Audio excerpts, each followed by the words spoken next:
কাবা শরীফ তাওয়াফ করার পরে উপর দিয়ে ঘুরছিলাম, হঠাৎ করে পুলিশ আমারে, আমি বললাম ভাই এতক্ষণ তো ভালো ছিলাম, এখন আমার পেটে ব্যথা করছে।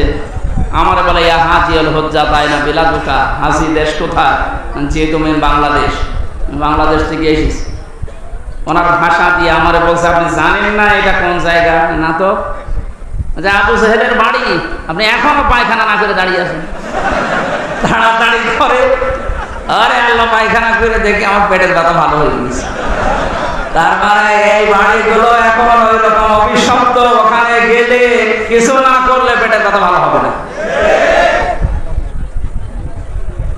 32 নাম্বার বলেন আর 16 নাম্বার বলেন আর 48 নাম্বার বলেন, এই সমস্ত জায়গাগুলো এখন পায়খানা বানানো সব জনগণের দাবি। এখান থেকে জুলুমের সূচনা হয়ে সারা দেশে ছড়িয়েছে। এই কথা বলেন। আপনার এখনো জালেমদের প্রতি সিম্পিতি কাজ করে, তাহলে ব্যারিস্টার আরমানের স্ত্রীর কাছে আপনি কি জবাব দেবেন বলেন? এই আয়না ঘর বানিয়েছে মানুষগুলো, অনেকে মনে করে আয়না ঘর মানে চারিদিকে আয়না দেওয়া। কিসের আয়না?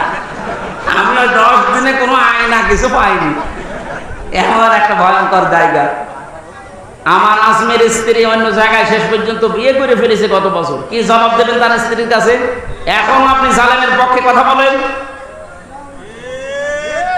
কিছুই যদি না করা যায়, অন্তত আয়না ঘর যারা বানিয়েছিল আর এর সাথে যারা জড়িত, তাদের এই এক অপরাধের কারণে ফাঁসি দেওয়া কোনো ব্যাপারই।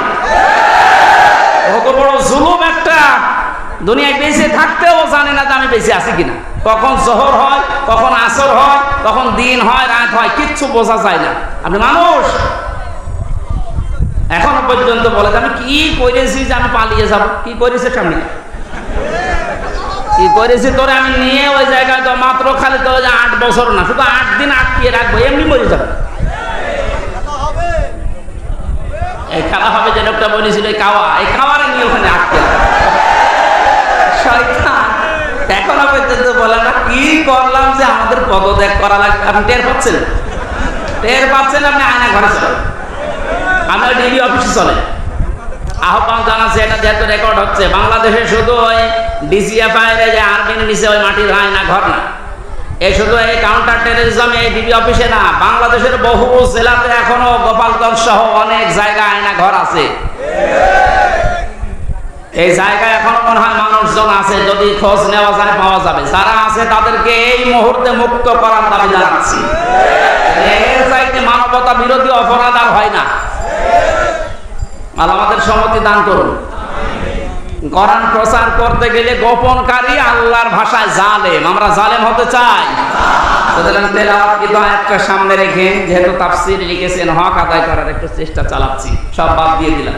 আপনারা তাফসীরে ফি জিলালিল কোরআন আর ইবনে কাসির এই দুইটা একটু যদি পান, সূরা আরাফের এই প্রথম 1, 2, 3 আয়াত একটু দেখে নেবেন, তাহলে আমার এই কথাগুলোর অর্থ খুঁজে পাবেন।